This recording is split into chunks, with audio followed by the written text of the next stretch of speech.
designed out space so that parents can focus on getting work done without being interrupted every 10 to 15 minutes.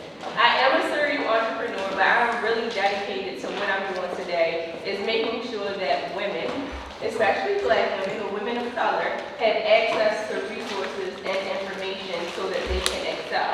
The one thing, my biggest pet peeve in the world is being a hoarder of resources. I hate it, and I don't like to associate myself with people that does that, because I think that one thing that we don't have in our community, the Black community, is a network, and we should be able to have a network to grow, to excel, and to expand. And so, as a serial entrepreneur, one of the many roles that I wear is, and my favorite role actually, is a realtor. I enjoy it. I enjoy helping people create generational wealth through ownership. And so that is the purpose of me getting into the industry officially, because I've been running this business for 6 years, which is a real estate business. It's a commercial real estate business. So I'm happy to have you guys in the space, but we want, you need, sorry. But we're running the class tonight too, y'all. Trying to multitask. But we will have an amazing panel this evening of women in different roles in real estate. And it is you guys that's going to guide this conversation. It's not about what I want to learn, it's about what you want to learn. So while I will ask them some foundational questions, we're going to rock out with you guys asking them direct questions after you learn a little bit more about what it is that they do. The other thing that I want you to be intentional about is networking, talking to people. The way that you grow in business is not by yourself. You have to make sure that you know people, right? You talk to people, and regardless if we are all realtors here, we may be from different brokerages, right? But what happens in a real estate transaction? There are two people, a buyer and a seller, right? And so you just strengthen your opportunities when you're able to network and communicate and have a positive relationship, okay? So we're gonna get started. I'm going to use my phone because I'm just not that great at remembering stuff. You know? And did y'all have specific places that y'all like to sit? As long as we're not next to me. Oh, y'all can't be next to each other. Hey, wow. So, I mean, you guys can come up and have a seat, and then I'll introduce each one. Kelly, you can sit next to me. Yes. Yeah, you can sit in between. We're trying to work it out.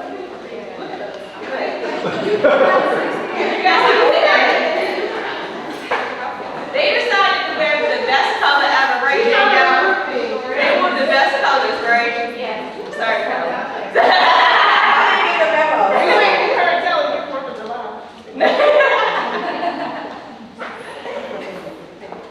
So I'm going to give a brief bio. One of the panelists didn't send me her bio. You will know who that is when I get to him. So, first introducing, I'm so excited to have all of you guys, but I haven't met Kelly in person yet. So, Kelly is an international real estate developer, investor, and managing partner of KTR Partners, an executive consultation company. And Kelly has headed up some of the most profitable redevelopments. She's going to talk a little bit more about that. Then we have Shania Lee. She is passionate about financial literacy, and before becoming a mortgage loan consultant, she was a licensed realtor who serviced a diverse group of clientele. This helps set her apart from others in her industry and also helps her create a detailed plan of action for each client. Shania is representing one of our amazing sponsors today, which is Fairway Mortgage. Thank you. We have Alana Davis, who is co-owner of Realty One Group Universal, who I am affiliated with. She didn't send me her bio, so that's fine. It's fine. You know her? Oh yeah, she'll tell you what she's doing. And then we have, last but not least, Taina Concepcion Stewart, who is a dedicated wife, mother, insurance agent, and mentor. And she's a bilingual tutor, so she's going to help me speak Spanish. And for over 20 years, Ms. Concepcion Stewart worked as an insurance agent, account specialist, and broker, where she has obtained 5 Bible Boards as top sales associate in the Baltimore metropolitan area. Taina is also representing another one of our amazing sponsors, which is State Farm, John Lee. Stein, I'm sorry, John. Let me tell you something. She actually was my agent when I first got my first car. Oh, wow. Like a long time Can you ago. stop telling my I'm sorry. So, I had to give my age earlier. so welcome, ladies. Everybody give a round of applause. So I want to actually start off. I'm going to start off with 2 questions, and then I'm going to have you guys guide the rest of the questions. So, and this is just popcorn style. I want you all to tell us more about your journey in your respective real estate fields and why you chose those fields. So, Kelly and Blue. Hey, Sorry. okay. Okay. So, I started off in property management. I worked for one of the largest development and property management companies in the DC area. I worked for one of the largest property management companies in the Philadelphia area as well. Working for those companies, it was like I was making all this money for other people who were the owners of these properties. And I said, you know what, I need to get something to pull. So I broke off and started my own company. And I have actually the largest recovery home company in the Dominican Republic. And many of you know recovery homes are where women, they actually have some type of cosmetic surgery done and they go down there to get, to basically recover. So I have about 70-something employees that I deal with on a regular basis. Along that journey, I also decided to go into the law side, and I became a certified district court judge, which I'll be running for office in November.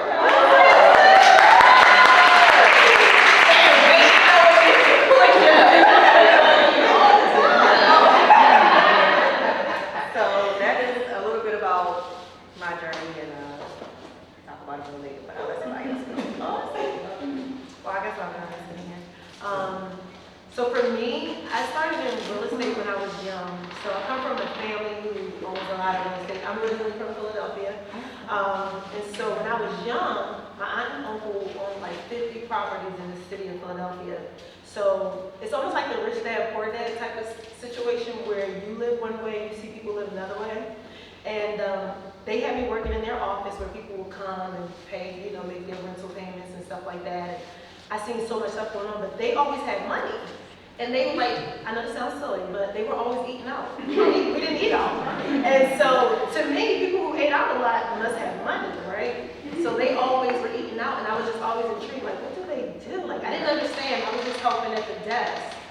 So that kind of sparked my interest, and my parents were looking for a home when I was about 13 years old. And so it was fun going in the house with the real estate agency and all these different homes and everything. So that sparked my interest. So I became a real estate agent first. So I did that, like these 2 ladies here. And in 2019, I actually decided to come onto the mortgage side and do mortgage lending. So really what got my foot in the door, just being sparked as a young person. I like that. Well, my story is a little bit different. It's kind of two-sided. So if you guys don't know, my aunt, also my business partner, she's been in real estate for, 21, 22 years now? So she was kind of an influence for me. But I used to work at a big telecommunications company, and I was an operations manager there. And I was going on my 9th year with the company, and then they said, we don't need your position anymore. So, and you can tell me I wasn't going to retire from that company. So when that happened, I was like, okay, well, what am I going to do? Because I didn't want to go back into corporate America where that could happen over and over again. You get into these positions, you love your job, and then you say you don't need it anymore. So with a little bit of influence from my business partner, I was like, why don't go take the class, get the test. I got licensed in 2016 as a realtor, and I did not take it serious at first until I had to go get another job. As a project manager, and I was one of 2 Black women working in the whole company. It was the worst job I ever had. It was horrible. I used to go on my lunch breaks and sit in the car and just scream. Sometimes I would call her like, I gotta get out of this job. So I decided to start taking real estate a little bit more seriously, and just the biggest thing for me was, like I said, not having to go back into a situation where I wasn't in control of my destiny, pretty much. Like, I wasn't going to keep investing time in people and companies, and they say, oh, well, you know, time's up, we don't need you anymore. So that was the biggest thing for me. So Tamara gave the secret up. I've been a State Farm insurance agent for a little over 20 years. Initially, what got me interested in insurance, I was a regular college student. All I knew was I wanted to make money. I'm Puerto Rican and African American, so I speak Spanish fluently. So my parents, Allstate agent at the time, piqued my interest. They were like, well, what are you doing? You know, your summer's off from college. I went in there. They said, why don't you work here? I was like, insurance, what? So I ended up working there. Long story short, I ended up getting my licenses. It piqued my interest. Once I finished with my bachelor's, I was like, Allstate is probably not for me. A good friend of mine actually was going into the agency program at State Farm, brought me along. I became an AFS for State Farm. I was training office people in agencies for a while. Brings me to Tamara. Tamara's grandmother and her family were my clients, early 2000s. And it just went from there. John Stein is actually one of the good friends of mine who started together. I was a broker, and then I went to work for Sandy Spring Bank. I ran the personal lines there probably for about 3.5 years. COVID hit, it ruined everything. And then I decided at 40 to have a baby. So then I knew, you know, with COVID happening, my passion and my love was always with State Farm. I never was really too far. My clients still would call me and check on me and whatnot. So I ended up going back to State Farm, and John and I teamed up, and I'm back at John's office. And regarding insurance, it's a way for me to help the community, people that look like us, necessarily have no knowledge or information. A lot of them just go with whatever's cheapest, not realizing that what's cheapest is not beneficial for you all the time. You know, I learned early on when I was a kid that, you know, you may not want the cheapest thing, you know, because at a time of need, such as your house burning down, and you realize, oh, okay, yeah, I'm paying $80 a year, my mortgage is low, but I'm only getting 3 windows instead of 5. There's nothing to do at that point, you know. So I am big on educating our community and our people on what they need rather than, you know, what they may want. Yeah, that's what brought me to the insurance industry, and here I am 20-something years later, and whatever questions you guys have, I'm here to help. Taina brings up a good point. This wasn't my question, but I'm gonna make a comment out of this. So when I did go to Taina with my first car, I had bought across the street from Honda. You couldn't tell me nothing. And then some years later, It's now Mercedes. some years later, when I had almost 12 years ago, when I had my daughter, she was very adamant about the other insurance and college savings plans and things, right? That I didn't understand at the time, right? And so in our community, we don't understand how much insurance is important, how people of other races build wealth from insurance. And so she did really educate. I'm like, okay. And as a business owner as well, right? Like, we start businesses, but we don't insure them. And then something happens, and then we're looking crazy, right? So that was a great point. Thank you for bringing that up. So I'm going to ask you guys this, and then I'm going to throw it out to you all to ask questions. Now, we are all women except shout out to the bartender, to the bartender, and shout out to our camera crew, and then Kevin's back here from our brokerage supporting us. Her baby, protecting the servant, that was skinny. But these women on the panel, I thought he came to rest the unruly. hiding him, protect him. But we are women in a very demanding field and respective roles. But at the end of the day, we're Black women, and we always come with obstacles in the way, right? Like we walk out the door every day we feel like we have to fight harder. And so I want you all to share, like, what is like one big obstacle that you found yourself in your role, and how did you overcome that as a woman and as a Black woman? I can say for me, I'm in a male-dominated industry. I'm in a white male-dominated industry. And I think anyone here who's a mother, or even if you're in a mother role, we wear so many hats. Sorry, men, y'all hear not wrong, so y'all don't have to hear it. But sometimes my male counterparts don't always understand the many hats that I have to wear. So the men, sorry, this is our space, so I'm gonna talk. The men, you know, especially men who are married or have a baby mother or, you know, a child's parent in their life, they have that, you know, how many times do a man tell you like, oh, what are we doing Thursday? Because I have this to do. They don't do that. They make plans, they keep it moving. We have to always check in and make sure our stuff is together. So sometimes my male counterparts, they don't understand what I have to do every day to just do my job. They don't have the same thing. They have a work wife as an assistant. They have a home wife as their wife. Yes. So, you know, they can, Austin. yeah. That's how it is, Austin. So they can move, they can be more fluid. Whereas, even on my way here, I had to drive my daughter's car. You know what I mean? Like, I had to grab her car, like, can I take your car? Like, we have to always make other, like, arrangements just to do something. So sometimes I think that's the biggest thing I have to overcome is that men, when I have to talk to men in my profession about, like, what I'm dealing with or what I'm facing, they don't get it. You know, they just feel like, what's the problem? Why can't you just do it? I don't get it. You know, and so I think that's the biggest thing that for me to overcome. And then two, the pressure that women face. Like I'm in sales.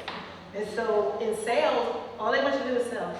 They don't care nothing about what you got going on. They don't care about your personal life. They just want you to sell. It's very numbers and metrics driven. And there's no emotion in it when it comes to men. Women, we're emotional. We have emotions. Men, so that's what the biggest thing I think I have to overcome is when I have to sit in a boardroom with other men, and most of them are, you know, predominantly Caucasian, and they don't understand the plight that a Black African-American woman who's a mother has to deal with. They don't understand that every month you gotta do with something that So with me, I actually work very well with men. I am one of 6, and I have 5 brothers. I'm the only girl. Being born and raised in the Bronx and moving to Maryland, I'm just a different kind of breed. I have hustle in me, and I'm driven. Working in a male predominantly kind of career, my office has always been all males. Anytime that I say something, because I am in a superior role, a lot of men don't look like me, you know what I mean? What I mean by that is race. Obviously they're men. So anytime that I say something and I'm being assertive, it gets, she's a, you know. And with a man, he's being assertive. He's just saying what he needs to say.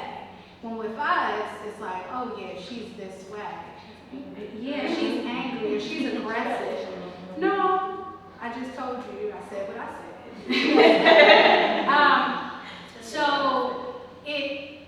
And then the other thing is, you know, having a child in my 40s, then I have that struggle.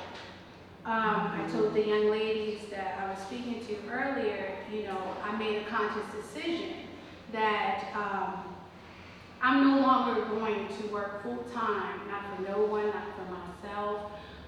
Because what I've realized now in my 40s, it's like, my son only knows me to be at his games. And that is my priority, my children. You know, I've had all of these great luxury things, you know, but once you accomplish that, to me, it's like, okay, yeah, I got a nice bag, nice car, nice house, okay, and what? You know, COVID has taught me to humble myself and realize that I could be a minimalist and I don't need all this other stuff. You know, that's just me and my reality. To kind of piggyback off of what Tamara said in regards to our ignorance as brown and black people, we don't invest in ourselves.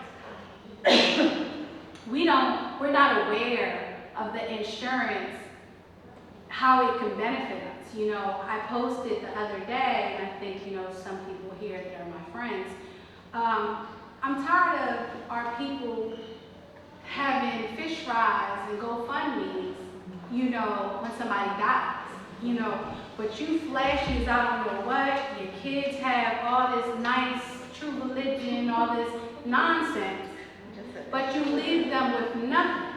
Your mom is sitting here having a fish fry, selling chicken and all kinds of stuff, just to bury it. You know, if you just take $25 at the age of 25, you know, and just put that in, white people, they get life insurance and they hide their money in life insurance every single day. It's the only thing that's tax-free. Right now, life insurance, a whole life policy is giving you 7 to 8% back. A CD might be giving you 3 on a lucky year. You know what I mean? This is things that we don't know about. By the time I'm 60, I'm never working in my life, ever. And I mean it. I meant that when I was 23 years old, and this white man took me under his wing and told me, listen, this is what you need to do. You need to put this amount of money in. This is what you want to retire at a certain age. Okay, this is what you need to do. And I've done that ever since. I don't work full-time. I'm not never going to work full-time ever again. And I mean that, you know, and I say that in the most humble way possible. And I want to inspire and also create that type of opportunity for people that look just like me. You know, why is it as women, we gotta be intimidated if I teach her what I know? No. The way that I look at that,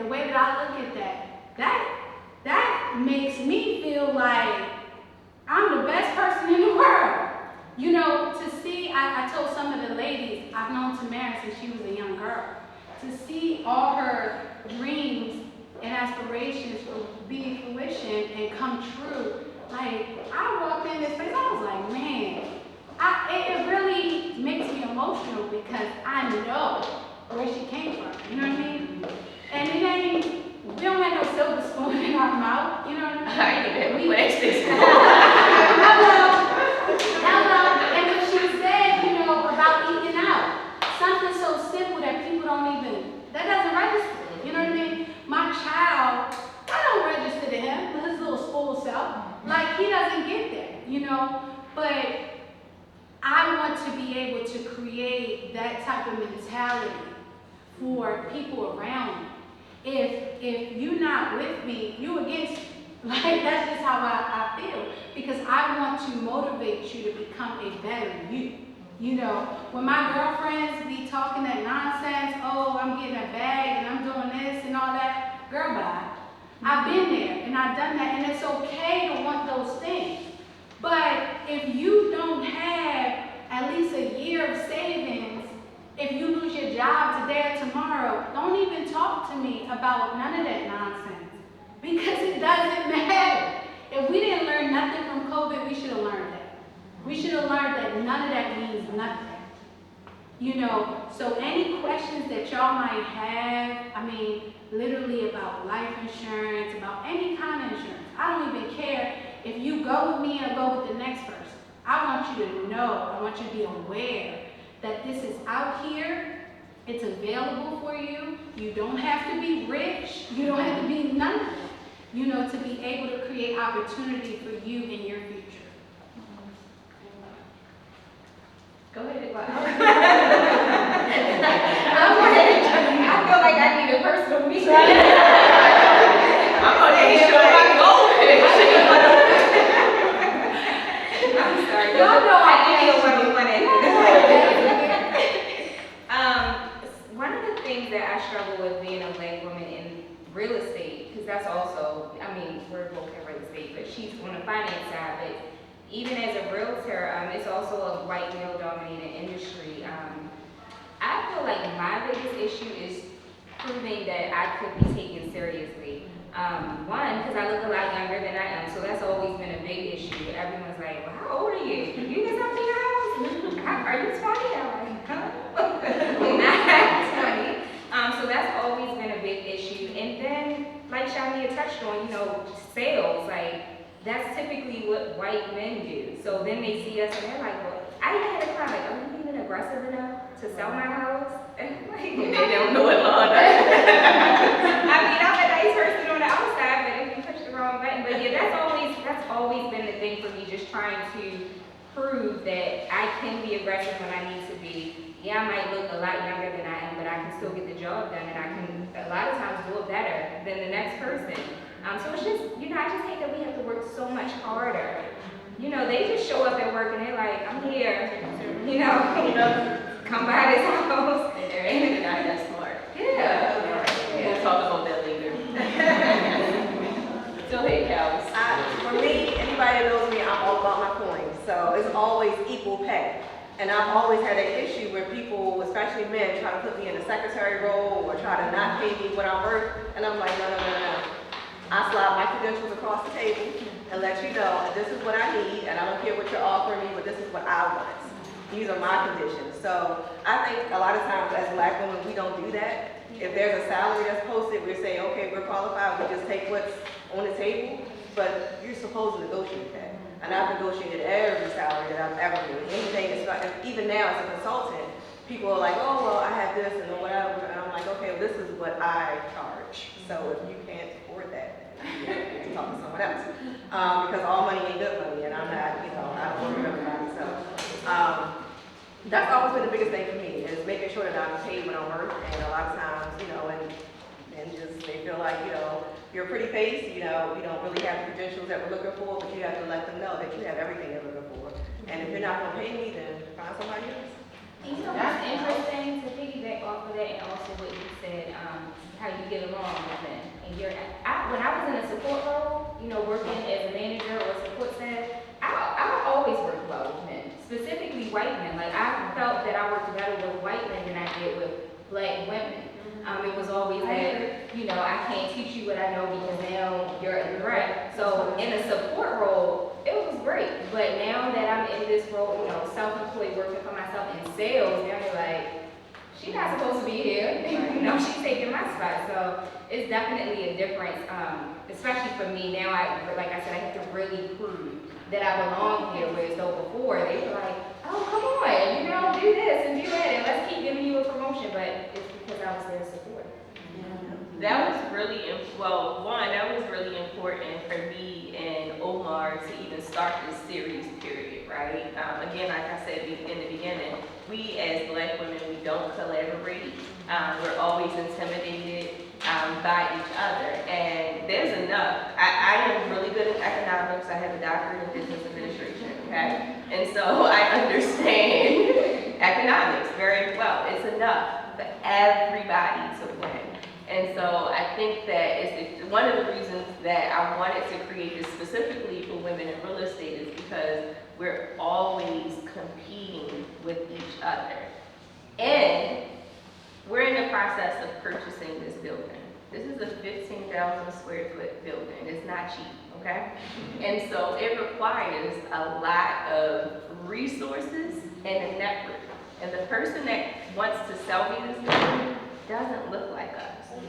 But he is giving me every resource possible every day he texts me every week and asks me, what do you need, right? And when our last conversation, I said, well, after this purchase is completed, this is not it for us.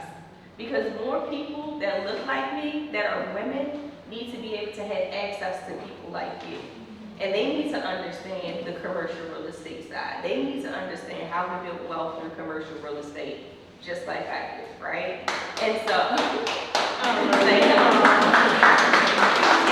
and he's committed to that, right? And Omar can tell you, when they first came, even with us moving into this building, I was like, what did this man want from me? Like, why do he keep calling? He basically gave me everything except the key to his front door, right? His wife just emailed me yesterday, right? Like, they are those type of individuals, and Omar and I looking with the side eye, like, how do you feel about this, right? Because we're not used to that. I also had a very, very wealthy white man invest in me and put me in position to do certain things. And again, I saw the opportunity there, like, well, where are the rest of the black women in here? And he actually put me like, no, you talk. I want you to do this, right? And so I just think it's important for us to understand how valuable we all are to each other, right? I get on Alana and Monica's nerves enough in real estate to know that I'm not the smartest person, right? Like, yeah, I have 3 business degrees, but that don't mean that I know every single thing and I'm willing to learn. So thank you guys for sharing that part. Now I want to open it up to you all. Questions? So nobody got questions? There you go. Introduce yourself. I'm a teacher, remember? Okay, everybody, hello, my name is Aja May, but anybody that wants to, Address you. address me, call me AJ. My question is for Alana. Like, you said that at first in real estate you weren't taking it serious, but then you decided to. So when you say that, what do you mean? So, we all know you can make a lot of money in real estate, and it's fast money. So when I first got licensed and I did my first few deals, it was like, oh, okay, my head wasn't really in the game. I wasn't really thinking about how to sustain that long term. And then on top of that, I had just got laid off from my corporate job, so they gave me a big lump sum of money, and I wasn't even 30 years old yet. So I was just spending money, traveling, doing whatever I wanted. Not really thinking about, okay, when this money runs out, what am I going to do then? And hence the reason why I had to go and get another full-time job for about 1.5 to 2 years. But I think it just was immature, not knowing what I needed to do, what to put into place. But again, it's really fast money, and when you're not, when you're young in your 20s, and that's the first time you have a lot of money like that, lump sum at one time, at least I didn't do what I was supposed to do, but I learned quickly, because like I said, the next job I went to was hell. It was the most racist environment I had ever been in. And I don't want to be put in a position where I'm not in control of my lifestyle anymore. So just really finding out how real estate can build wealth. It's not just about selling houses. I got asked a question last week, out of all the deals that you've done, which ones stand out most to you? And my answer was the clients that I help that are only spending $150,000 to $200,000, because I'm able to, most of the time, that's the first person in their family that's ever purchased a house. And I'm able to say I helped them start building generational wealth. Well, even what I'm doing for my family. My parents weren't able to send me, I'm still paying school loans and paying them, going to be paying them for the next 20-something years. I didn't have a car until I had a job and was able to buy myself a car. There was a lot of things that I got a lot as a child, but it was a lot of things that I didn't get either. So now that I'm a mother, that was another thing where it was like, I have to really take this seriously instead of just making money and growing it. I got to set myself up and my child up where, I don't, like the white people do, their kids, they start out from the beginning, set up for success. We start out in the negative, we're coming out of high school with, some of us got cable in our name, messed up credit, we're starting out in the negative. So my thing was to really set myself up and my child up where when she gets out of high school, she doesn't have to worry about any of that. And one of the things that I want to highlight around Alana and Monica is that last year was their first full year in business. And how many agents did you bring on? We had, okay, Captain, he was one of our agents. We had 55 agents now.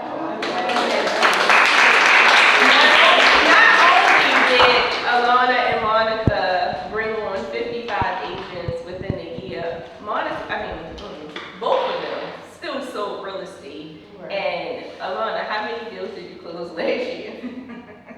I don't remember the number of deals, but it was 7.3 million.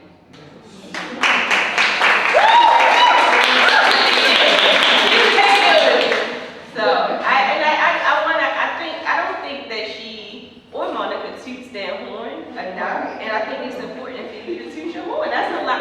It's hard, man. I gotta stand for 3, and you're not like, I don't want to manage people, but I said I would never do it again, and here I am. here they are. So that's amazing. Thank you. Introduce yourself. Okay. Class teacher. Thank you to everyone. My name is Solomon. First of all, thank you. And where did you go? I'm over here. Okay, thank you. My question is, based off of everything that I've heard everyone share, what would you tell your younger self? It's always an obstacle that I think people say, oh, if I had to go back, what would I say? Aside from, parenting or, having a child later in life, what would be that one thing that you would say to your younger self that was that barrier? I'll start. I would not spend all that ridiculous money on material things. Absolutely. I look at my closet to this day. Now, I say I never wore, and I'll say it in front of all y'all can judge me, I don't care. I'm no longer this person. I never wore the same thing twice. If I wore this outfit today, I would never wear it again. That was one of my things, okay? That's dumb. Okay? That's no longer who I am. Like I said to you, that COVID changed me. Also, I did this leadership program. It's actually, anybody can look it up. I suggest everybody go to it. It's called Momentum. It definitely changed my life. It gave me a different perspective. Us as brown and black people, we are brought up thinking a certain way, and then that becomes our reality, and that's not necessarily true, but we grow up thinking that. We grow up thinking, all right, I buy a car or a house or certain things. That establishes my status as I made it. And that's untrue. All of that is untrue. Had I been smarter with my money, I wouldn't be working today. I wouldn't be working today. I'll be ahead of the game.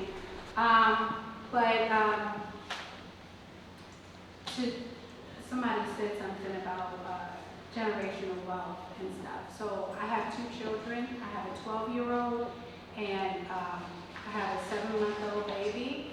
And one thing I've done for each one of my boys, I bought them each $100,000 15-pay life insurance. So what that does is, for instance, my oldest son, 3 years, I'll never pay on it ever again, right? So he'll have $100,000. Obviously, God forbid, if he passes today or tomorrow, obviously he won't get that, somebody else will. But because it's a whole life policy, it has cash value that has been growing every single year. So I think at the age 15 right now, he'll have $60,000, right? And he could just pull out. when he's 15. He can't pull it out because I'm the owner. But I'm just saying, Cause you he know. won't pull it out. Right. You know me. So I pretty much want my kids not to have no cable bill in their name or none of that stuff. You know what I mean?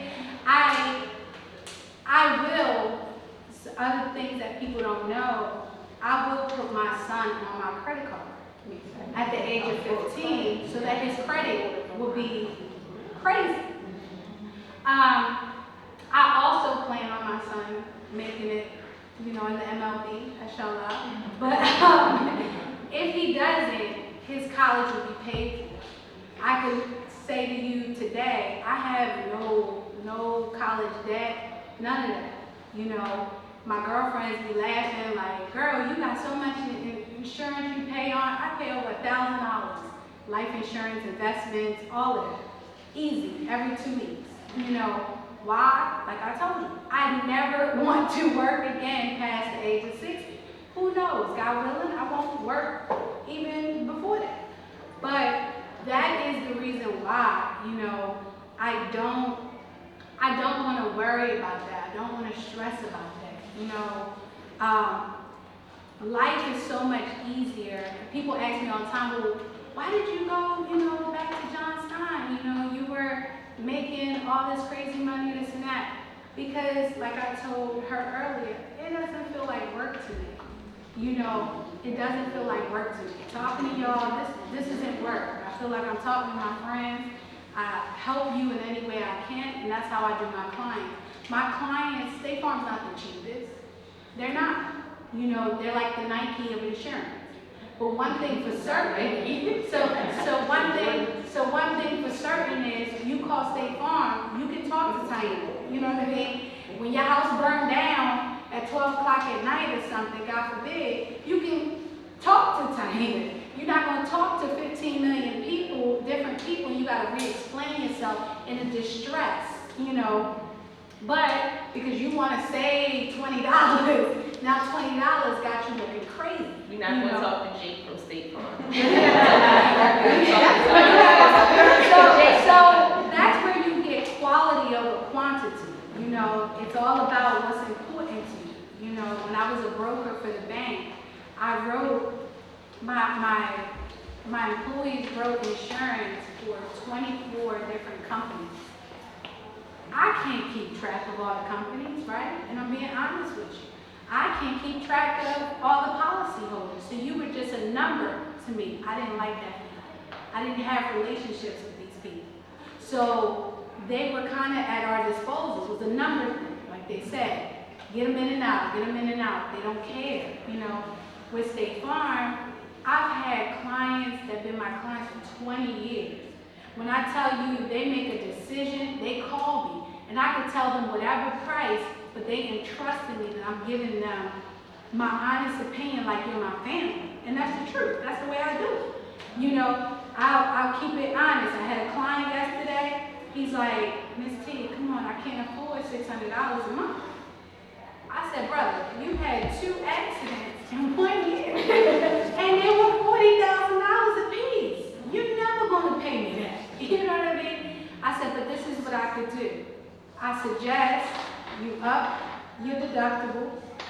I'm not going to change your limits of liability because, again, you hit my car, I'm going to sue you. I'm going to get your paycheck for the next 3 years. You know what I mean? People don't understand the way insurance works. You know, I hate when I hear people be like, oh, I hope somebody running back to me. No, you don't, you dummy. He's running back to you. I'm serious. No, you don't, you dummy. And I'm serious. I just got hit. When I tell you I'm so mad, because my Lexus was almost paid for, I had 1 more year. And everything is a shortage right now. You know, the world we live in. It's different, me handling my own claim than handling my policyholder's claim. So this not so smart young lady. Well, wait, Taina. Let you tell the story. Let them finish telling what they would say so they can understand what you can say. Go ahead. What I would say to my younger self is, you know, they, Her. don't worry about what they think, because they're not even really thinking about you. And I look at you, Miss Lee, because it makes me think when I was at Western, and it's like, the things that I did. She did, but I did. And I call you a Miss Lee. I don't know that. No. I would do that. And it ain't Western. I'm just saying, the person that I was in high school and Miss Lee can attest to that. I was doing a lot of things for the day, you know, what they wanted to see and trying to, you know, impress the day. And I quickly realized that they don't even know that. They don't even ready. You spend a lot of time and a lot of money just spinning wheels. And if I would have known that when I was younger, young adult, in my, you know, early 20s, just doing dumb stuff, I would have probably been in a much better position. Yeah. I would say for me, I would tell my younger self that it's okay to restart again. You know, I'll take the class. Let me get my fingers out. I am a licensed mortgage lender. I am a licensed real estate agent. I am a licensed cosmetologist. I am a certified stager. Your friends tell me you My do my friends are always like, what you gonna do next? So it's okay to restart again. I think sometimes we feel like when we do something like the day, people put pressure on you to like, you gotta stay with that, like you're good at that. Like as women, we're good at anything we do. Seriously though, right? everything. This is why we're so many names. Anything we do, because we all are incubators. Like we take something in, we birth something new, we grow that thing. We're good at whatever we do. And so sometimes people can put pressure on you to stick with something because you're so good at this. Oh my gosh. And you may get to a point where you're like, well, I want to do something different. And that pressure and that stress of moving out into something new or different and what they are going to say can sometimes cause anxiety and stress. So for me, it's like, well, if you ever want to restart again, that's okay. And that's what I would tell my younger self, because I stuck with some things because of they who wanted me to stick with that, and I wanted to do something new and different. So I would say it's okay to restart again. I like that. I like it a lot. What I would tell my younger self is stay away from boys and invest in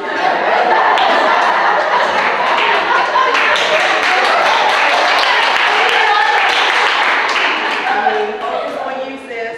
Start the business, sis. Invest your money. The boys will be there. So that's what I would tell my younger self.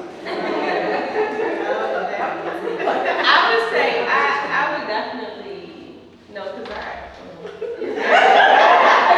I'm not even gonna go there.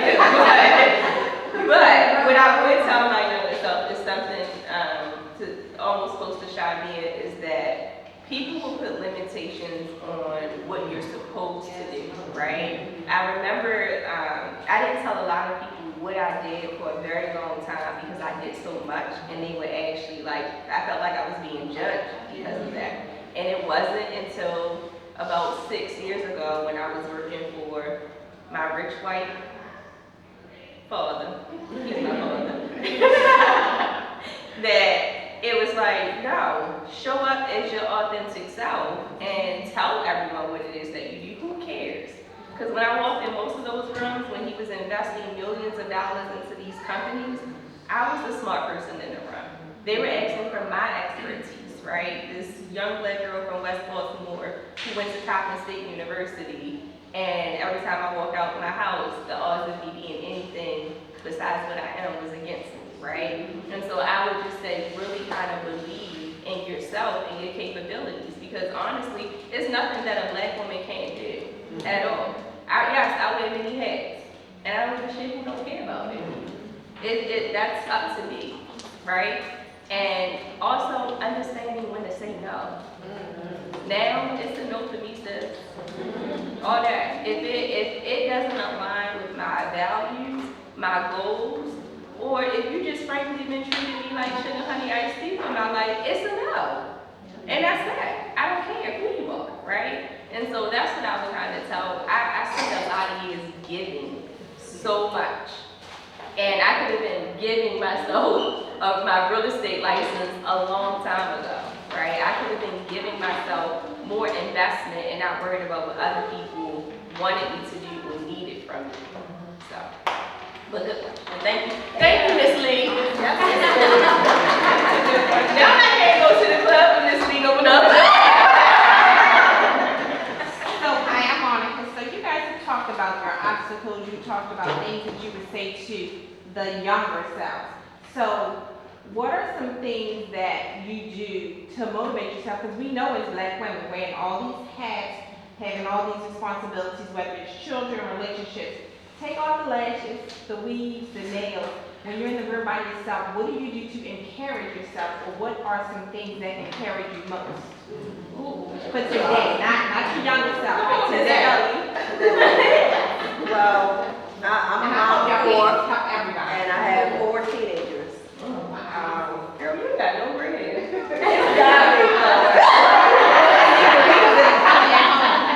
But, you know, my oldest will be 19, the 27th. So they are my motivation. They are my reason for everything. They are the reason why I've done everything in my life. The reason why I do, everything. The reason why I ask for what I'm worth. The reason why I go and do stuff that I don't even want to do because, you know, they didn't ask to be here. So I want to make sure that, like everybody has said on the panel, that I set them up. You know, my kids are on my credit cards, my 2 girls, I've set them up with investment accounts. I don't want them to get an apartment. I want them to get a house. I want them to get a condo. Like, I'm really that type of mom where I'm constantly talking to them. My daughter, oldest daughter, both of my daughters actually, they are really good with doing hair. And my daughter just did some braids or whatever. And she was like, yeah, my aunt said she wanted me to do her hair. And I said, now how much you charge her? And she was like, I'm just going to do it. And I said, no. It's a fee. It's a fee. It takes you 10 hours to do it. You're going to charge her because she can afford to pay it. And she was like, well, I have a job. I don't need to start. I said, you can have a job in the business because you're going to have a second job.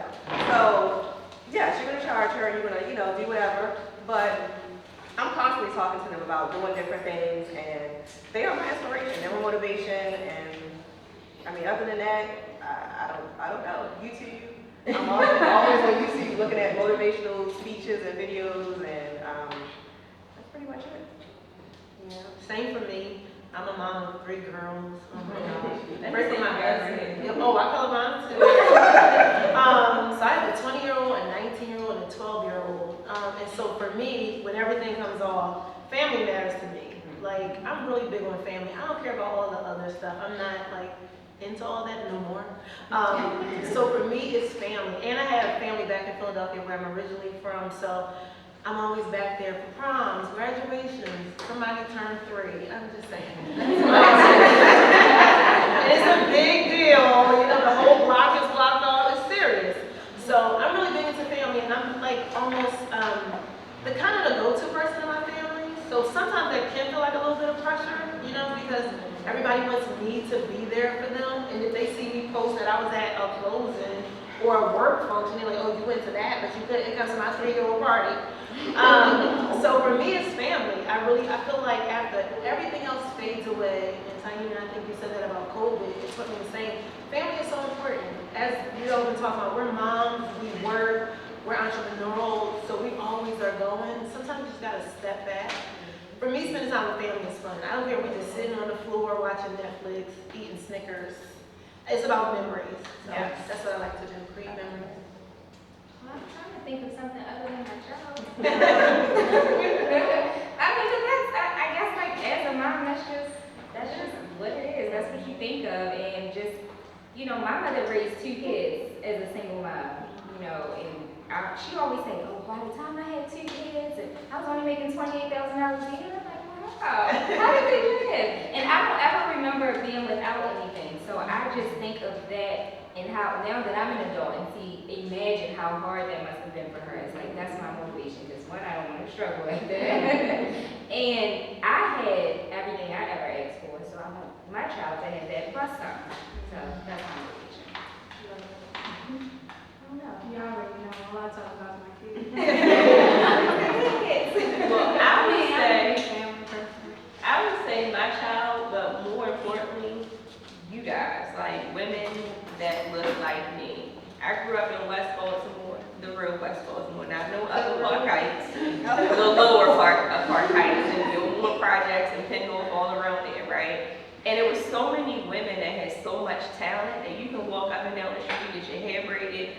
frozen cup, you can get some candy from the candy truck, you can get all of these things, but they weren't very established businesses. They didn't understand like what was the foundation of starting a business, right? And they also were parents, right? They were giving up on their dreams or whatever it was to invest in their children. And for me, I wanted people to see that you didn't have to sacrifice your dreams because you became a mother. I watched my mother give up on her dreams. She would tell you she wanted to be a nurse. I don't know why that lady didn't become a nurse because she had babysitters for all 5 of her kids. But she really invested in us, right? And I just didn't want that for other people. Even before I became a mom, like I was so invested in mothers way before I became an actual mother. And so for me, it's just making sure that other women that look like me have opportunities that they just don't know that they can have. And they can grow and they can learn and they can do all of the great things. And I don't want to be poor. And when I did the privilege walk in my leadership class, wait, do y'all think I was in the back of the room or the front of the room? No, I was in the back because it talks about what you had, like, did you grow up with both of your parents or did you have private school education? Well, I was in the back, I want my daughter to be in the front.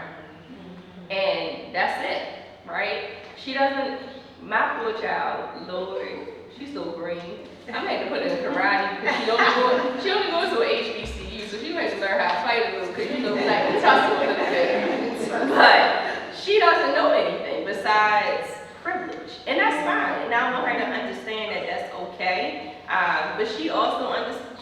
She knows she wants to give back. She's well-rounded, but she just don't understand like that struggle life, and I don't want her to understand that struggle life. That was one of my biggest challenges, having a black little boy. I never experienced racism until I moved to Maryland, believe it or not.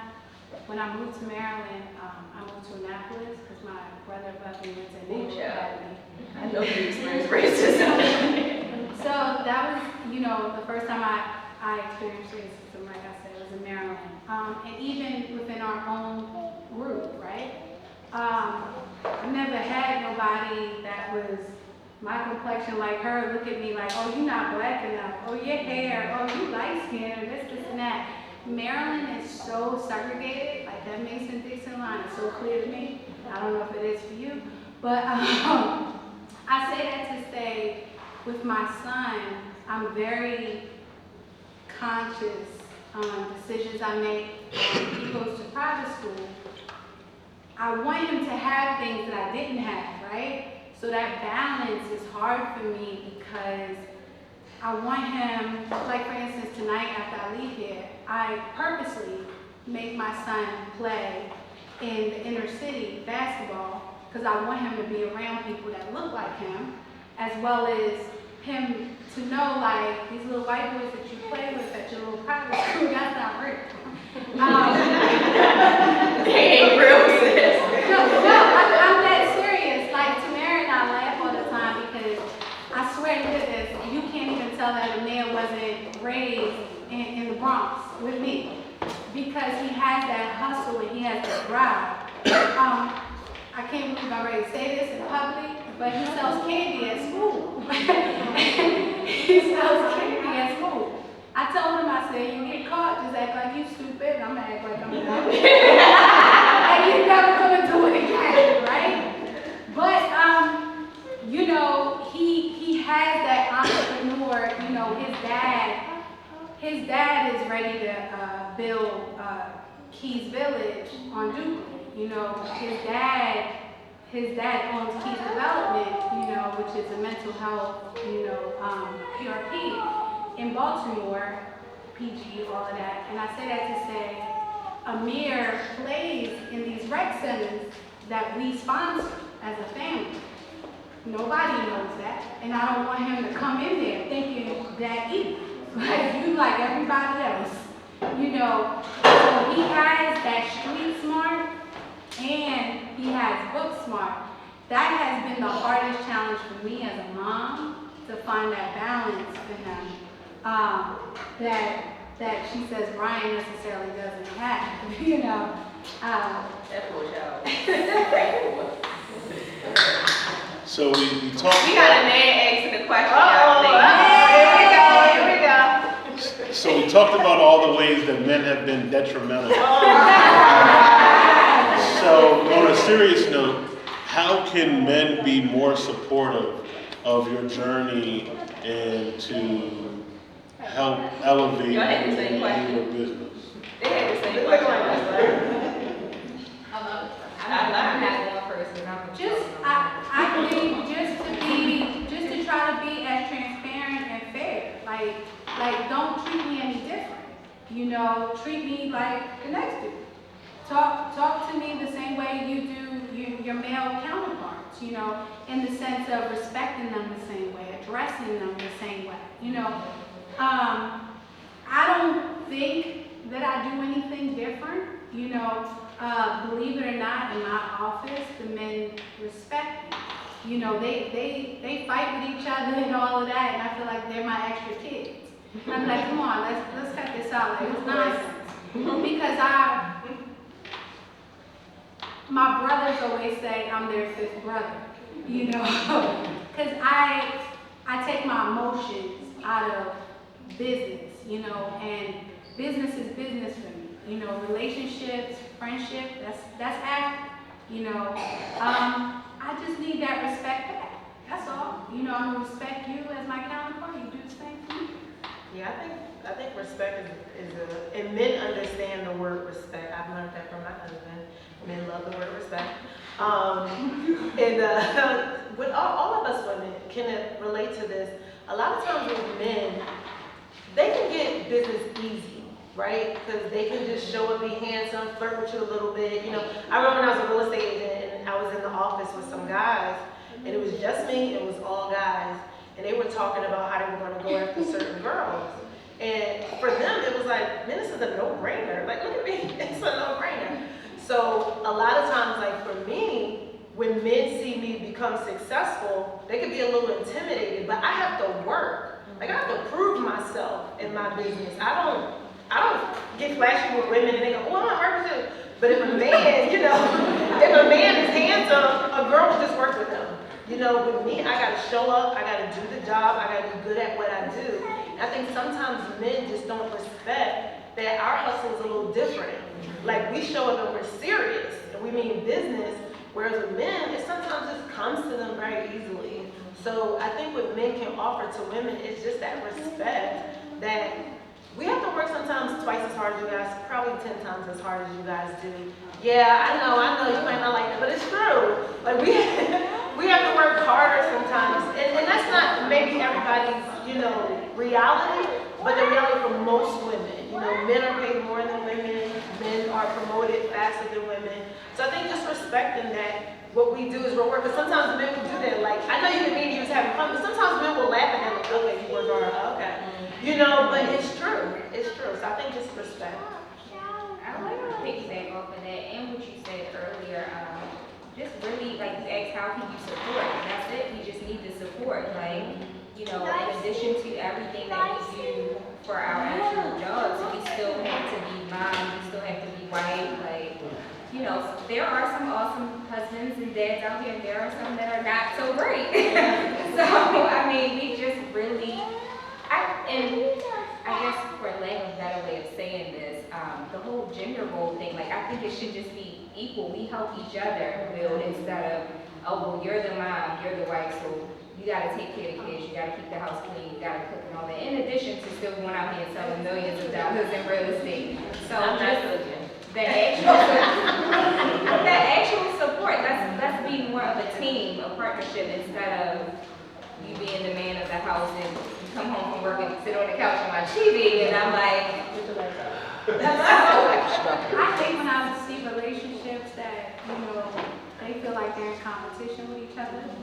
My first marriage, that's how I felt, you know, great guy, you know, we're both driven and all that, but if we were only mature enough to not get in each other's way and just be a team, for him to realize and recognize I'm not against him, I'm on his team, you know. This is for all of us in the big picture. You know, my husband now, he's like, go, babe. You know, he prayed with me on my way here and stuff. He's just so supportive, you know. when I didn't have that before. And if more households was like that, it would just be unbelievable. One thing I do want to say, a guy told me this yesterday. He said, stop using the word expectation, right? Because I said to him, I was like, well, I have these expectations. And he was like, nah, make them standards. Because with expectation, that has a negative content to a man. So he was like, I want you to make that your standard. When you speak to anybody, say that's your standard. My standard is this. Like she said, you know, she negotiates herself like, no, I'm not taking less than this. I'm not budging. You know, because no man goes in there being like, well, no, I saw on the thing. You know, so why do I have to do that? You know, so the confidence that a woman has, you know, the same way everything you do is for a woman, whether you want to admit it or not, you know, right. Everything you do, you go get your hair cut the same way, baby, I don't want to wear these heels, but me coming in here with slides probably wouldn't be the cutest thing, right? So everything that I do is for a man at the end of the day, my man, but it's for a man. So as long as that man is supporting me, he's feeding me, you know, and vice versa. You know, we're untouchable after that. I have a quick those and don't She take didn't it go the wrong there. way. Go there. Oh, okay. I'll make mine short. You have sons? I have sons? Yes, I have two. Yeah, 2 boys, 2 girls. I would say just, number one, don't take our kindness for weakness. And number 2, don't think just because we're being nice to you that we're flirting, because we don't want y'all. That's why you don't support us. Don't want another problem. And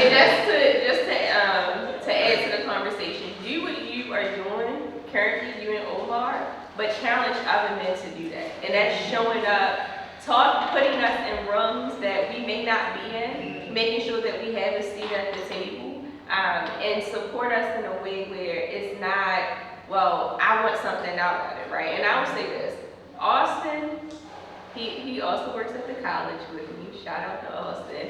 But he shows up.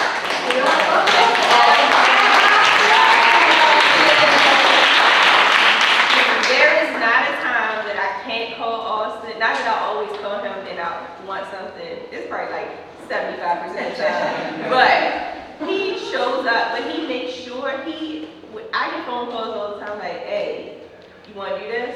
I just said this in this meeting. You know, I just put your name up there for this. And Omar does the same exact thing. To be quite honest with you, I wouldn't be sitting here today. I wouldn't be owning any of this if it wasn't for Omar. And so, I mean, we need more men to be just like this, right? He talks about being in rooms that I never would be in. He's in senators and he damn near is with the president saying my name, right? And so it's things like that is important to us to have that type of support in a different way. Go ahead, Mom. Oh, I'm sorry, wait.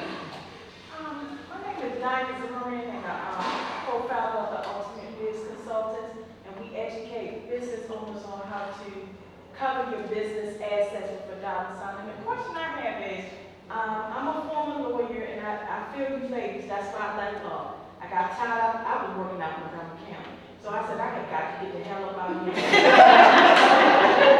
And the question I have is, I was a teacher in Baltimore City, and now I'm a teacher in Baltimore County, and I see the difference. And I wanted to know how, as a teacher, educator, can I encourage young black kids to see themselves not with their counterparts, because in the county, it's a little different than the city, because in the city, the kids say, well, I can't do what you did. And I'm like, I grew up down on Harford Road, Montpelier, that, you know, down in the hood, you know, they couldn't, you know, and I'm like, if I can get out of here, you can get out of here. And how can I resonate to my children when they see me, because now it's like, they don't have a lot of even in the Baltimore City schools. That's why I keep substitute, like I tell them, I keep substitute because the parents only black teacher that comes, and I have my parents say, are you staying? I said, yes, I am, because we need more like you. They have long hair, blue eyes. So what can I do to let these kids know that you can achieve anything you want and that you can be a role model? I need more of you ladies to be willing to come to the school, because some of these white principals are looking for us. So how can I connect with you to have you come to the schools? Because I have a lot of kids' parents who are saying, we want you because you're doing. I don't like it though. But I want to piggyback, because that was up on the lines of my questions. First, Tamara and Omar, thank you both for this, starting this conversation, and you ladies for dropping these gems because it's most important. But like she said, most of us in here, we may be a little more mature. So we've gone through some of those trials and tribulations to get what we are. We're a little more knowledgeable as we're still learning. For young people though, you guys are full of knowledge, you're most accomplished. What are we doing to pay it forward? What are we doing to really get into the community so these young people can see I do have that opportunity? And I say that because I work with young people myself daily, both in human services and mental health, and a lot of them cannot fathom it. Well, first of all, you can sign them up for our summer camp. So, Shameless plug. right. So we're always looking, like I do mentoring, so if I want to mentor, really connecting our young ladies with women that look like them, that they actually can see have done this, is doing this, and can truly pour into them so that they know. It's great when we're talking about it amongst ourselves, but actually getting in the community, educating them, like you said, getting that financial literacy there. You know, we want to get, not just for our own children, because I'm a mom myself, I have a 23-year-old and 19-year-old, so I get it as the pouring into our children, pouring into our own children, but I feel like I'm doing the next child a disservice if I'm not also assisting and helping them get there. Because when it's all said and done, our kids gotta be here with the rest of these people. Yeah. So we want to make sure that we're building the communities. How, and I know y'all got a lot of y'all play this line, but what is it that you can suggest that you can do, or what are you doing to really get involved so that these young people, and then women that are younger than us, I take women who are in their 20s and say, hey, you know, they call me, sure, I don't always put a dollar on everything. If I see you are driven, you really want to do something, you have that ambition, and you call on my phone every day, let me help you out. So what is it that you can do based on your field to really pour into the next young woman, or the, you know, a young adult that's trying to get? Like Tamara said in my bio, I actually actively help DC metropolitan, that area, Hispanic immigrant children, part of the DREAM program. So they don't have a lick of knowledge about English or any of that, but they're thrown in these schools. And they don't have nobody, you know. So I paired up with a team called Art and Soul, based out of DC, and it's a mentorship. So I pretty much am a translator, a counselor, any given day, a tutor. So that's what I personally do. I would love to do it locally here. I got involved with that program, obviously, because some friends of mine are teachers in DC, and they connected me with that. But I mean, I'm more than willing to help. I'm a mentor for young ladies, so I've mentored 2 different girl groups. One is in Brandywine, Maryland, and that's a trip. And the other one is in Baltimore City. So that's something that I'm passionate about. I have girls, I love teaching young women, and you're right, like, especially with your whole initiative to kind of pay it forward and teach young people, because like you said, we all know now, I didn't know any of this when I was younger. So working with the young ladies, it gives me something, because yes, we're busy, and a lot of people say like, you do so much, I volunteer a lot. But for me, it brings me joy, especially when I'm working with young ladies, and some of our girls have experienced some things that I've never even experienced. And I can't imagine, I teach my kids to be kind to the next person in school, because you don't know what people are going through, and the stories you hear, you're like, wow, you wonder why kids are not doing well on tests, you wonder why the teachers are having issues, and like you said, my kids haven't had a black teacher since we moved from Philadelphia. Like, haven't. It's friends. Yeah. And they bring these really white girls, and they want me to take over this white girl's fourth grade class that she couldn't control. I said, hell no. I'm not dealing with those bad. And I told them, and I told those kids, if I got to come in here, it is gonna be, well, it's so big, you get a look at them. And I had two girls, they twins, and they don't like it, because they always send it out to me. You don't want, you better straighten up, because if it's Zimmerman coming here, we ain't gonna never hit this. I said, because I was raised by a family named Zimmerman, my grandmother. You know Fannie Mae. Like, nobody named Fannie Mae. You know, they know that shoe is like that. Hold on, and that shoe got back to you, and you're trying to figure out, look at that shoe get back. Y'all know what I'm talking about. Your grandmother do that shoe at you, and they hit you in the head, and it came back. And that's what the parents like, because the third graders I got now, even the parents are like, they don't even want the teacher to come back. They like, because my kids, I have never had my kids where you call me to tell me my kids are doing great. And I had one white parent, she said, Ms. Zimmerman, you the first teacher that told me my child is great. My child is doing this. Every time my other teacher called, it's this, and that. You give me 3 positives and 3 negatives what he needs to work on. And I think that's another thing that we do is we look at where kids come from. Like I have one little girl hair. Ooh, and the white girl tried to talk about her hair because mom got like 6 kids and she's not university. And the girl got hair weave and he man. And the white girl was like, that's not my name. But I said, what is wrong? I said, let me explain something. We don't have what you had. We have this texture. Every person has different texture. Some people have curly, some people have straight, some people have beautiful curls. And she was like, you're right, Miss Zimmerman. And she left it alone. And then the little girl came to me. She said, Miss Zimmerman, thank you. You understand. So that touches me. That's why I substitute teach. Thank you. That's why I come to these to try to connect. Yeah, well, we can exchange information, because I would love to. It's funny, because Austin was just telling me about this last week, about doing some mentorship, so. that's all we can have. And I'll say this. So, yes, it's extremely important to invest in our young people. But in order to do that, you have to fix the root of the problem.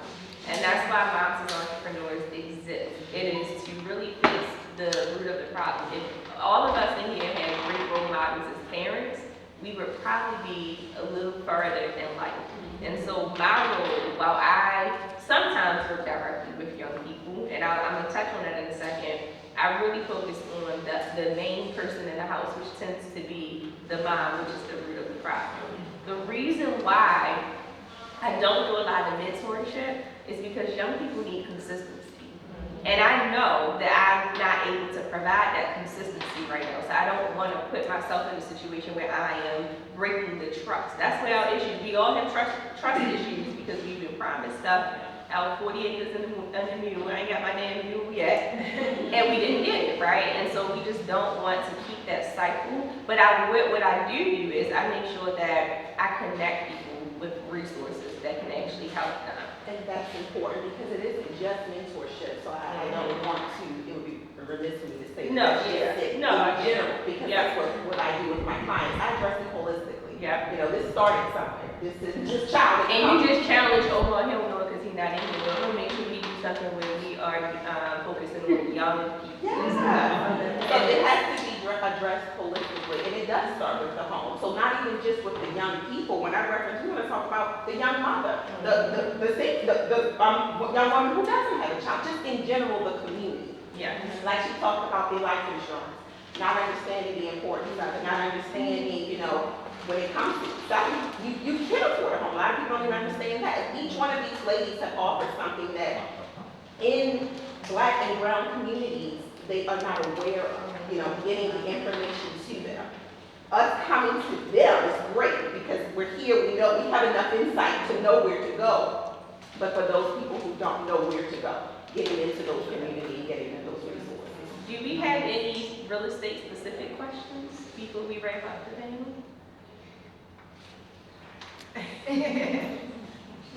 Go ahead, Ms. Oh, you have a real estate question? Not real estate. Well, you have a real estate question? My real estate question is, you all talked about how we got in it. What would you suggest to someone looking to get into real estate? Oh, that's such a great question. Now, I want to start off with my new best friend Kelly. Because Kelly, what I want you to do is really talk about the process of getting into your specific, and how do I go international, sis? Well, yeah, so specifically in my field, what I do, it was a whole process. Like, I had to actually live over there for a little. Oh, you can't hear me? No, what was your field? We missed it. Oh, sorry. So I own recovery homes in the Dominican Republic. And it was a whole process. I had to live over there for a while. I had to I basically have a whole property management company there that handles everything. But for a while, I was doing everything because I didn't have any contacts. I didn't have people that I trusted. I didn't have contractors. I didn't have anything. So I had to build a team. And how did you do that? How did you get to DR? How did I get there? No, like, how did you get to one of the men? It wasn't intentional. I actually went there for a vacation.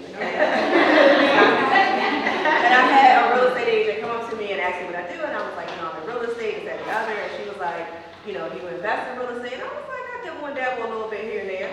And she talked to me about, She's being very modest right now. I'm just saying, you do more than a little bit of investing. Hotel development, all that. Sit down the show. listen. And she said, I was doing a little bit, just a little bit. So she asked me, did I know anything about recovery homes? And I'm thinking, recovery homes, is that for like alcoholics? I didn't know what it was at all, but she explained to me that the Dominican Republic was a place that a lot of women went to have cosmetic surgery procedures and any other, and they stayed in recovery homes. And I was like, okay, talk numbers to me, because I'm a numbers person. I need to know, what is the potential for one of these recovery houses. And when she told me, you can have 2 beds in one room and charge $750 a week per bed, sign me up, sis. Show me what I need to do. So, honestly, being in the right place at the right time and having those conversations and actually having the mindset of taking that risk, because it was a risk. I don't speak Spanish. Poquito, whatever. I do a little something here and there. I know my way around. I know how to get some fried chicken in the Dominican Republic. So, but taking that risk and being open to the opportunity is how I really got into it. And then forging that team, because I went from 1 property to 20. And, a very short period of time. And it is very profitable. That is my bread and butter. I don't have to go to work. I sit home pretty much every day. I don't watch Lifetime, that's my boyfriend suggests. But I do. She actually watched Bravo. HGTV, that's, a little something. But I think number 1 is having a good team that's going to be key for everything that you do.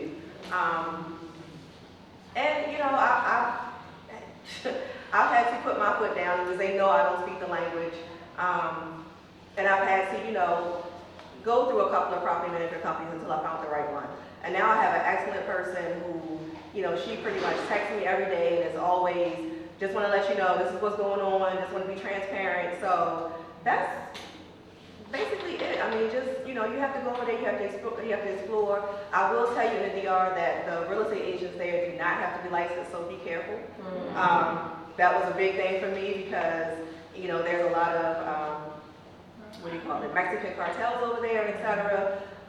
So you have to be very careful when you're dealing internationally. I actually wrote a whole book about it and how to get into the process. Keep going. She wrote a book. How do you about it? It's on Amazon. She teaches classes. I teach classes, business credit. If you want to get into investing or business credit, Kelly is your person. Don't keep calling her because that's my new best friend. I already took the class.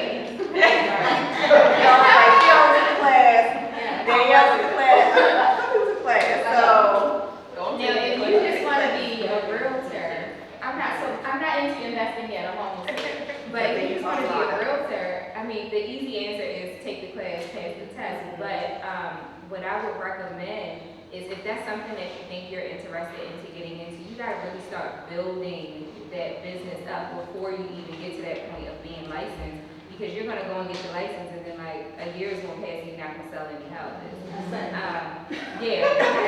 So in our office, the agents that we see that are doing really well from the very beginning are the ones that when they initially come and meet with us and we ask them like, well, what does your sphere look like? And they're like, oh, well, I already been on social media marketing myself as, you know, a real estate professional, or I already have talked to these people and they're already in my sphere to, you know, buy in the next 6 months or whatever. So I would highly recommend just pretty much branding yourself as that and putting yourself out there and networking in those circles before you even get licensed, because that just makes it a lot easier.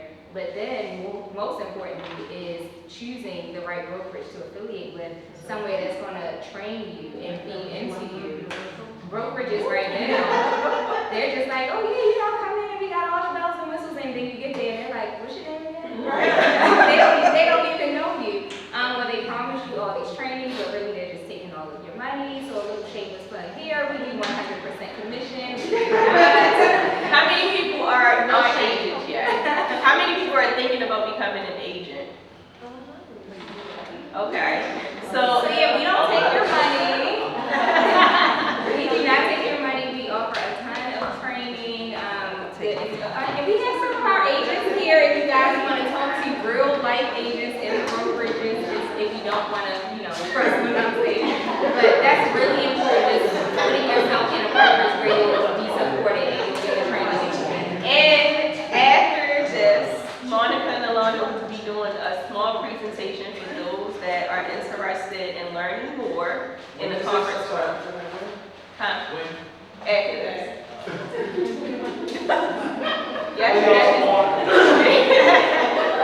Real quick, I'll just say, if you are thinking about the finance industry, like I said, I'm from a real estate agent, and I always like crack jokes with real estate agents. Say people think it's so glamorous. They do.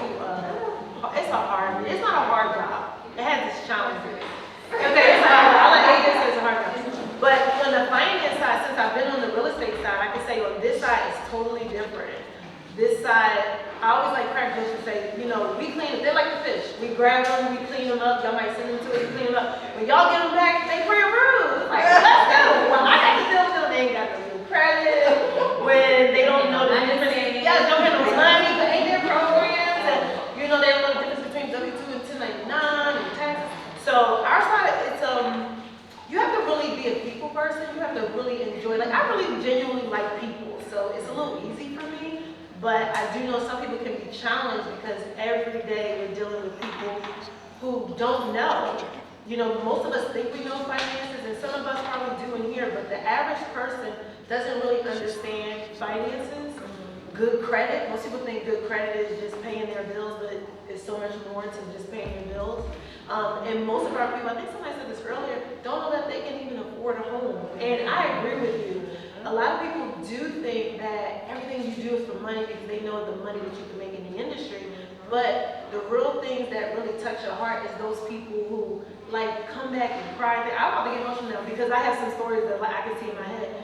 But they're just so grateful that they were able to buy a home. And that just makes you feel humble and honored that you were part of it. So our industry is a little different, but I would say that if it's something you're interested in, we can always talk about it offline. But And I want to say this, as an agent, and those that are already agents, they will agree with this. Showing the houses, that ain't real estate. I can show you a house, right?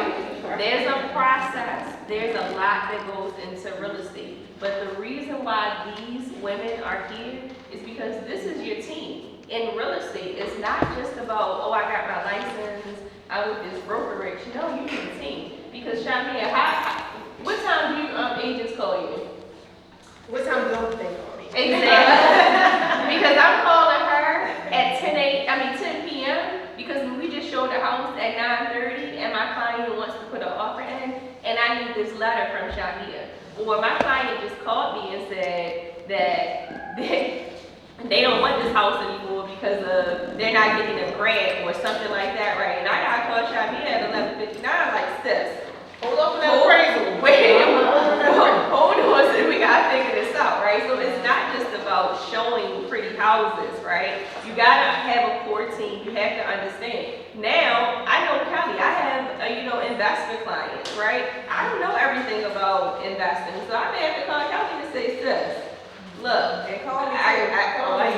my client, can you help me with this? Or in home insurance, you get down to that closing and you can't be $1 over what you need to be to close. Tiny, I need you to work, be a magician here, sis. They need homeowners insurance, right? And so you have to understand that there's a team involved and there's a process to this. It's fun when you get to the closing table and y'all can celebrate, but without a core team, you're not going to keep getting business like that, right? Because if your lender don't answer the phone, they don't know what they're talking about, or they just here for the money, your client will be like, I'm not recommending anybody. It's a referral business. So you have to understand that. Taina, how do people get into your industry? Go get licensed. Pretty much, you go get licensed. The license process is pretty easy. PNC, which is, you sell auto and anything you live in, anything you drive, is property casualty. It's a week. The class is a week. You can take your license the next week following. Same thing with life and health. I have a Series 7, so I could sell stocks, bonds, whatever I feel like. But I choose not to because I don't want to play with nobody's money. But yeah, that's pretty much. I did not know it was just a week. I want to be a licensed insurance agent. No. To become Series 7. No, that takes a long time. I don't want to be there. But PNC, that's easy. That's easy. See, you have a doctor, very good one. But yeah, life, health, all of that, you just go get your license. They're all a week, except for when you get to stop and back here. Yeah, same thing with real estate, right? No, it's not. No. Well, there is a class that. I saw the class. You take it for 8 hours Monday through Friday. Yeah, I saw one. I don't recommend it. Do not recommend. We have one last question and then we can just wrap up with you guys networking and talking to our panelists. So you've had your hand raised for a while. Hi everybody, my name is Isis. I want to thank you for this opportunity and thank you for my best friend sending me the flyer. My question is for a young person like me, I'm 24. A lot of resources aren't available to me readily, and I come from a background where things aren't just handed to me. Like you said, you even have plastic to them. How do I get to the point where I'm able to find these resources and able to, just share them among my friends and like we're hungry, but we don't know where to go, where to look for these. How do you find? Keep showing up in rooms like this. Monet, I know Monet, she can get mad because I tell her story. I've been knowing Monet since she was a baby, right? But she reached out to me and she said, can we have a conversation? I want to talk more about real estate, right? We haven't had that conversation yet, and that's my fault. But when this opportunity came, I sent it to Monet, right? And because she sent it to you, that's a great friend.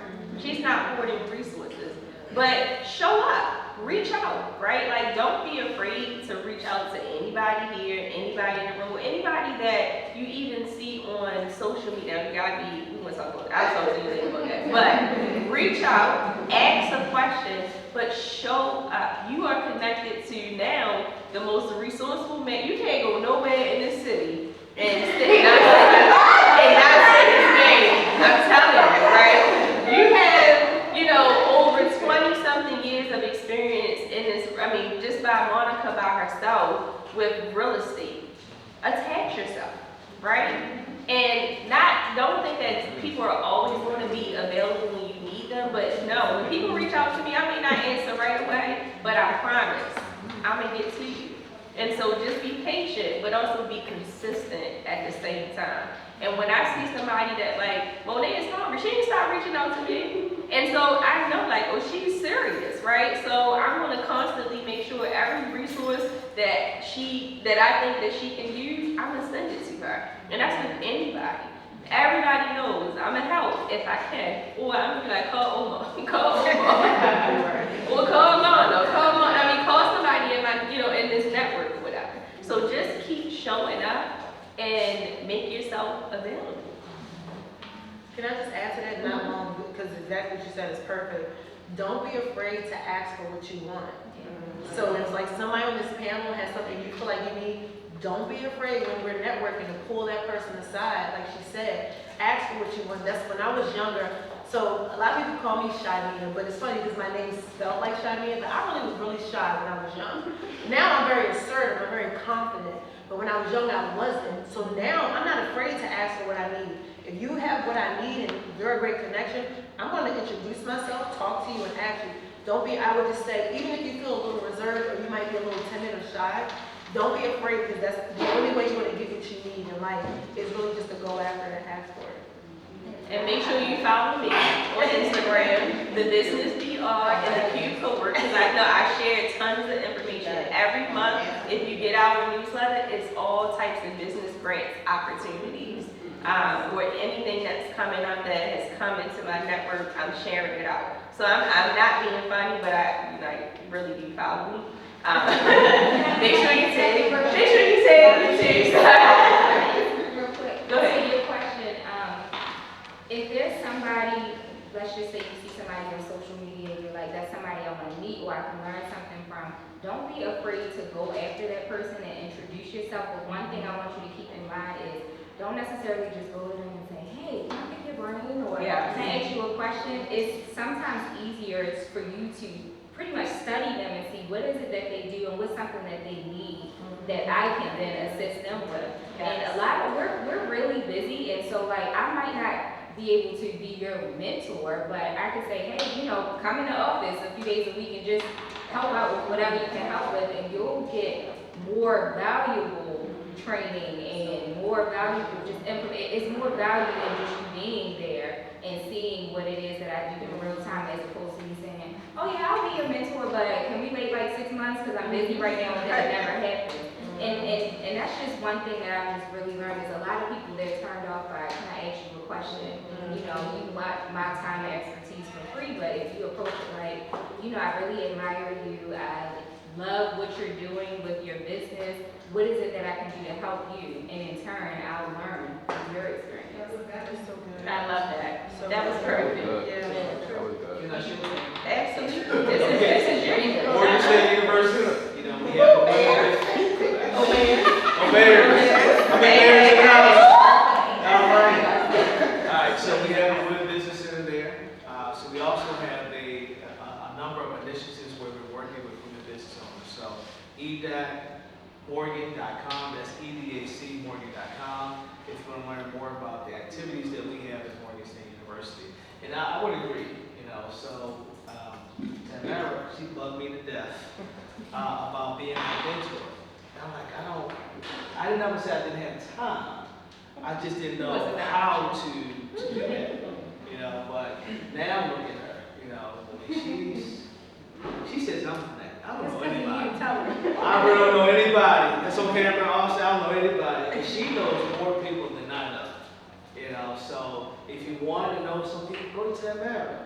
I'm passing it down to Tamara and my daughter Jasmine. So y'all can take over from there.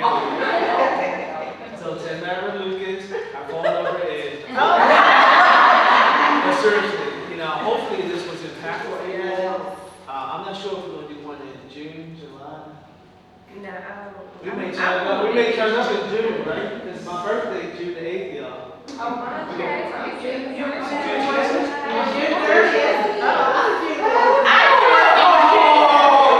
don't work in June or July, so no. I mean, my daddy's birthday tomorrow. My husband's birthday. Y'all crazy. Yes, we're going to have a party, we're going to turn it up. So I don't know if it'll be one in June or July. I'll let y'all know. We'll let you all know what we're going to do next. I'm trying to be in Paris. You going to be in Paris? I'm trying. All right. Well, if we decide to do something, we'll let everybody know. But I want to thank you all for coming out. I want to thank the panel. Let's thank the panel.